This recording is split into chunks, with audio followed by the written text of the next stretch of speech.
It is 2 in the morning. You are lying in the dark. Your body is exhausted. You have been exhausted since 9 o'clock, maybe earlier. And yet here you are, wide awake, thoughts moving fast, unable to cross the threshold into sleep that your body has been signaling it needs for hours. You close your eyes and your mind accelerates. You think about the thing you said 3 years ago. You rehearse tomorrow's conversation.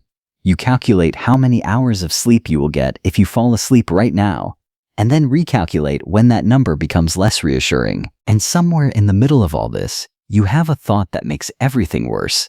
Why can't I just stop thinking? The answer to that question is stranger and more interesting than you might expect, because what your mind is doing at 2 in the morning is not malfunction. It is not weakness. It is a set of very specific, very purposeful processes that were designed for a completely different environment than the one you are lying in, running at full capacity at exactly the wrong time.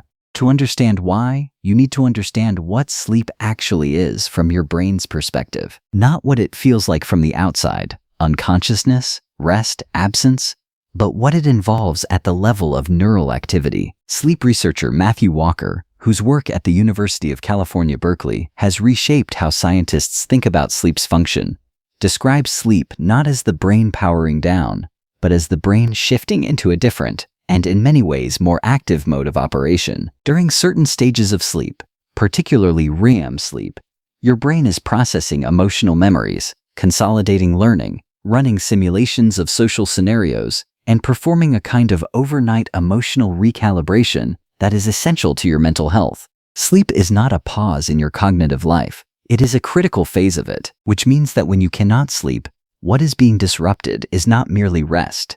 What is being disrupted is a biological process your brain depends on to regulate emotion, consolidate experience, and prepare for the next day's demands. And your brain knows this at some level, not consciously, but neurologically. Your brain registers the absence of sleep as a threat, and it responds to threats the way it always responds to threats, by becoming more vigilant. This is the first and most fundamental paradox of sleeplessness. The more your brain needs sleep, the more alert it becomes. The more alert it becomes, the harder sleep is to reach. The harder sleep is to reach, the more your brain registers the situation as threatening, and the loop tightens. Psychologist Allison Harvey, who has spent decades studying the cognitive mechanisms of insomnia, identified what she calls the cognitive model of insomnia, a framework that explains not just why people have trouble sleeping occasionally, but why some people develop chronic sleeplessness from what began as a single difficult night. Her research identified a set of mental processes that, once activated, make sleep progressively more difficult to achieve. These are not random. They form a recognizable pattern that most people who have experienced insomnia will find immediately familiar. The first process is selective attention. When you are lying in bed unable to sleep, your mind begins to scan, not the room, not the darkness, but itself. It monitors your own physiological state with unusual intensity. You notice the tension in your shoulders. You become aware of your own heartbeat. You track whether your eyes feel heavy or alert. This monitoring is not neutral. It is threat-focused. Your brain is searching for signs that something is wrong, and because it is searching, it finds them. The slight discomfort you would never notice while reading becomes significant. The speed of your thoughts, which is normal, registers as abnormal because you are watching it. The second process is worry, and specifically a particular kind of worry that Harvey's research characterized as distinctively unhelpful. Not all worry is the same. Worry about a genuine upcoming problem can sometimes be productive. It can generate plans, clarify priorities, prompt action, but the worry that activates at 2 in the morning tends to be what psychologists call perseverative cognition, repetitive, recursive, circular thinking that returns to the same territory without progressing through it. You do not solve the problem. You do not reach a conclusion. You simply revisit the concern, feel the anxiety it generates, and return to it again moments later. The loop runs not because it is useful, but because your nervous system has flagged the material as unresolved, and unresolved material demands processing. In the absence of a resolution, the processing continues. The third process is perhaps the most insidious. Harvey called it safety behaviors. the things people do to try to manage sleeplessness that inadvertently maintain it. Checking the clock is the most common. The logic feels rational. If I know what time it is, I can calculate how much sleep I might still get, and that information will help me manage my anxiety.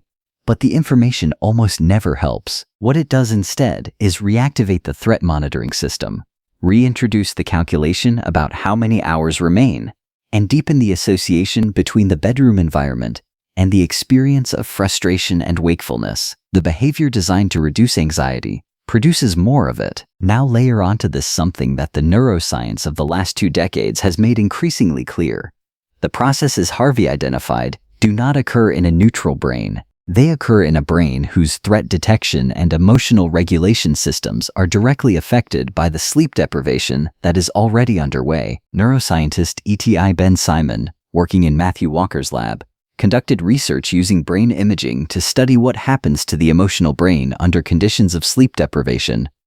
What she found was striking. The amygdala, the brain's primary threat detection and emotional reactivity center, becomes significantly more reactive after even a single night of poor sleep.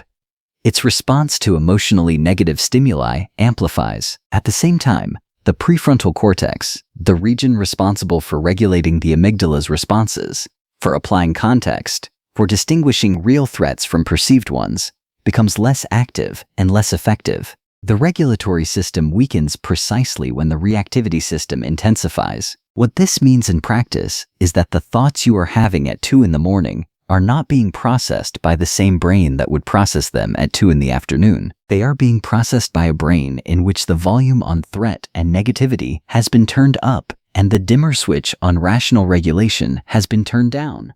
The thought that feels catastrophic at 2 in the morning is not more accurate than the same thought would be at noon. It is louder, it is stickier, it carries more emotional weight. Not because the content has changed, but because the instrument processing it has been altered by the very sleeplessness you are experiencing. This is why the advice to just stop worrying and go to sleep is not merely unhelpful, but neurologically naive. The worrying is not a choice. It is the output of a brain that is simultaneously more reactive, less regulated, and more convinced than ever that something requires urgent attention. You cannot will your way out of that state any more than you can will your blood pressure to drop. So what actually happens in the brain during those long hours of wakefulness?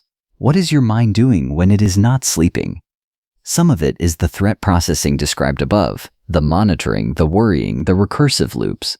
But some of it is something else entirely. Sleep researcher Robert Stickgold, whose work at Harvard Medical School has focused on memory consolidation and the sleep-wake cycle, has found that the hypnagogic state, the threshold zone between wakefulness and sleep, the place where thoughts begin to loosen and images begin to form, is a period of unusual and sometimes productive cognitive activity. In this state, the brain's associative networks become less constrained by the logical rules that govern waking thought. Connections form between ideas that waking consciousness would not allow. This is why the thoughts you have as you drift toward sleep often have a strange nonlinear quality.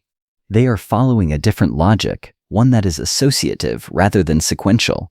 For some people, in some circumstances, this liminal state generates genuine insight. The mathematician Henri Poincaré described many of his mathematical discoveries arriving in this threshold zone. Thomas Edison famously tried to exploit the hypnagogic state deliberately, holding steel balls in his hands as he dozed in a chair, so that when he crossed into sleep and dropped the balls, the sound would wake him and he could capture whatever his threshold mind had produced. But for most people lying awake with insomnia, the hypnagogic state is frustratingly elusive, approached and then interrupted by a spike of anxious thought that pulls them back to full wakefulness. The brain keeps reaching for the threshold and keeps being retrieved by its own alarm system. What the research consistently points toward, from Harvey's cognitive model, from Walker's work on sleep function, from Ben Simon's imaging studies, is that the solution to sleeplessness is not to fight the wakefulness more aggressively. It is to change the relationship between your mind and the state of being awake in the dark.